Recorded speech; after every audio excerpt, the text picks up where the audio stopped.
We served as prison chaplains together for the state of Michigan. And when I had never met a Muslim until then. I was probably in my early 30s, or I don't know.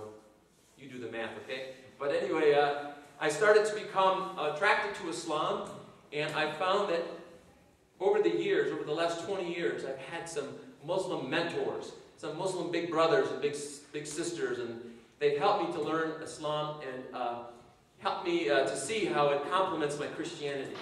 How I, as a Catholic Christian, came closer to God, closer to Allah, because I had Muslim friends who during Ramadan, when they fasted, who when they prayed and practiced the 5 pillars of the faith, it made me want to be a stronger Catholic Christian. So I have a lot of gratitude for Islam.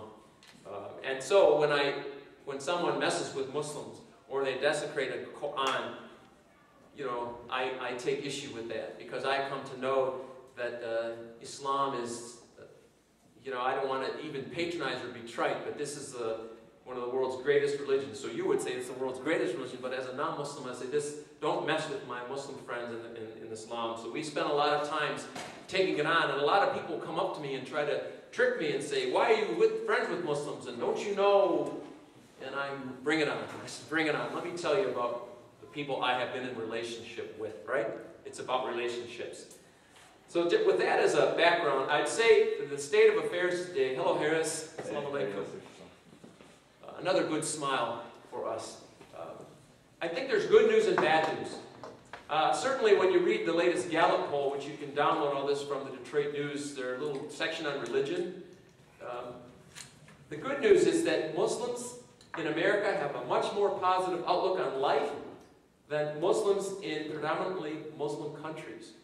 So they say that Muslim Americans, 41%, were slightly less likely than Americans overall, 46%, to be thriving. So Muslims, by and large, are experiencing, are doing well in the United States. That's the good news.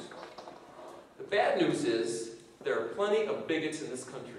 There are plenty of people who haven't had relationships, who don't have a Muslim friend they can call and ask questions to, go to your home for dinner, come to an iftar meal in your home, etc., etc., etc. So you've got a lot of work to do yet. The bad news also in this study goes on to say that, can't even get my glasses right, the anti-Muslim sentiment is fairly common. 39% of Americans admit to feeling at least some prejudice toward Muslims. 39%. So research about prejudice suggests that about 19 to 20% of the population are prejudicial. This is a theory on prejudice that I think holds up well. It's sort of a bell-shaped curve. About 20% of the people would easily embrace, understand Islam and respect it. Then there's that crowd in the middle, that about 60% could go either way. And so some of them are leaning along with the fear-mongers, you know, the Sean Hannitys, all those people who try to stir up the pot, the Daniel Pipes, and those people who don't need to be mentioned any further. So the good news is Muslims are enculturating well, are finding they can thrive in the United States, but they're doing so in a world where there are plenty of folks who don't appreciate you. And so that's an opportunity. I think Rahm Emanuel, who's Barack Hussein Obama's chief of staff, has said, and President Obama quoted him today, that we don't want to waste any crisis because it's a good opportunity. Let me keep moving.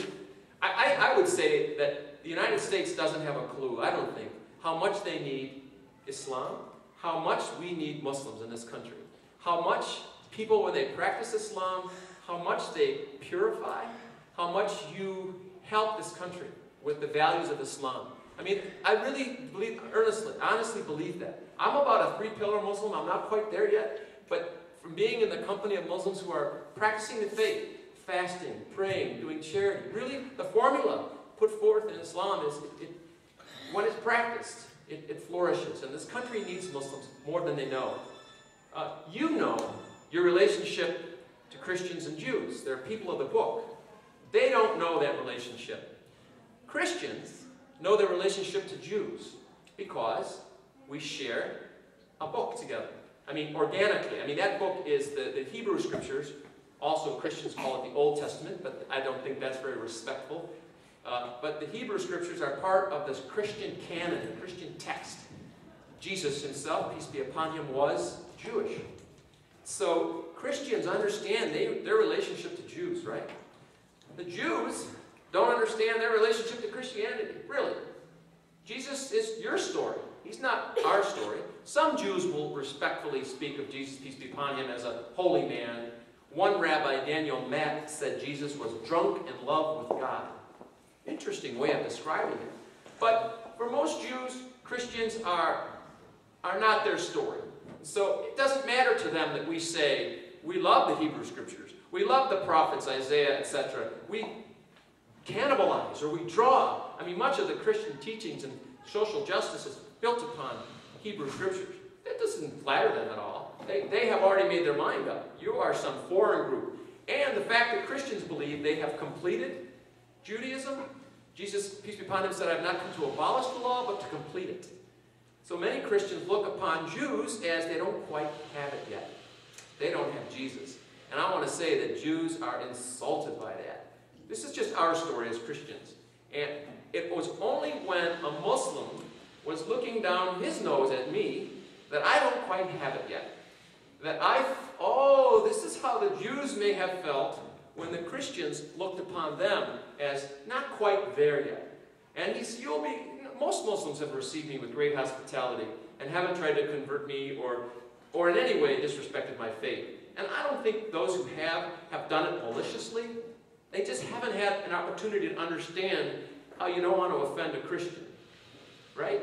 And so they say, but in our book, in the Quran, we have all these surahs, and Jesus is mentioned more times, and I don't think that's really necessary. I don't think that really is the way to get a Christian to understand, especially when a Christian realizes that in the Quran it was Judas who was crucified, not Jesus. Because for the Christian, that takes away the heart of Christianity from them.